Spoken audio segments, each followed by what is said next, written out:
అయ్యా ఇక నుంచి మరి ప్రవీణ్ పాస్టర్ గారికి జరిగినట్టుగా ఏ సేవకుడికి జరగకూడదు నాయన. మా పక్షంలో న్యాయం తీర్చు తండ్రి. ఆ సేవకుడికి ఏం జరిగిందో మాకు తెలియదు తండ్రి. మా పక్షమున వేచమాడేవాడివి నీవే నాయన. ఆ దైవజనుడి కుటుంబాన్ని ఆదరించి యేసయ్యా. నేను చెప్పే మాటలు వాళ్ళ చెవుల వరకే వెళ్తున్నాయేమో. భర్తని కోల్పోవడం ఆ భార్యకి ఎంతో బాధ, తండ్రిని కోల్పోవడం ఆ పిల్లలకి ఎంతో బాధ. అయ్యా ఈ రాత్రి ఒక్కసారి ఆ కుటుంబాన్ని జ్ఞాపకం చేసుకో. ఆ కుటుంబానికి ఆదరణ దయచి. కొన్ని వేల మంది సేవకులు ఆ సేవకుల కోసం పోరాడుతున్నారు నాయన. వారు పోరాడుతున్న పోరాటంలో మీరే యుద్ధం జరిగించి విజయం మాకు దయచేయండి యేసయ్యా. మేము మనుషుల్ని నమ్మట్లేదు తండ్రి. మనుషులు గంటకు మాట చెప్తున్నారు, కానీ నీ మీదే ఆధారపడ్డాం తండ్రి. మా సేవకులకి మీ కృపను తోడుగా ఉంచండి యేసయ్యా అని చెప్పి ఒక్క నిమిషం సేవకుల కోసం ప్రార్థన చేస్తారా?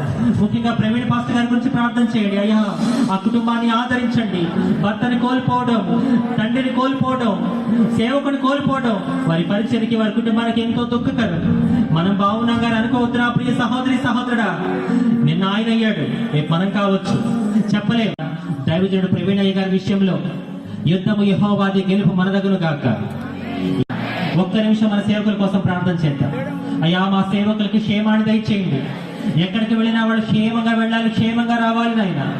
మా సేవకులకి నువ్వు ఇచ్చిన అభిషేకం పోగొట్టుకోకూడదు యేసయ్యా. అయ్యా మా సేవకులందరికీ కూడా ఐక్యతను దయచేయండి తండ్రి. వాళ్ళ ఆలోచన విధానాన్ని మార్చకూడదు నాయన. ఈ రోజుల్లో గొప్ప గొప్ప సేవకులు కూడా వాళ్ళ సాక్ష్యాన్ని పోగొట్టుకుంటున్నారు తండ్రి. అటువంటి స్థితిలో ఏ దైవజనుడు ఉండకూడదు తండ్రి. మా తెలుగు రాష్ట్రాల్లో ఉన్న సేవకులందరినీ ఈ సమయంలో ఒక్కసారి జ్ఞాపకం చేసుకోండి నాయన. సేవకులు బాగుంటేనే సంఘాలు బాగుంటాయి, సేవకులు బాగుంటేనే ప్రాంతాలు బాగుంటాయి. ఆ సేవకుల్ని ఇష్టానుసారంగా చేయడానికి అపవాది భయంకరంగా పనిచేస్తున్నాడు. ప్రార్థన ద్వారానే మనం దాన్ని జయించగలము. అయ్యా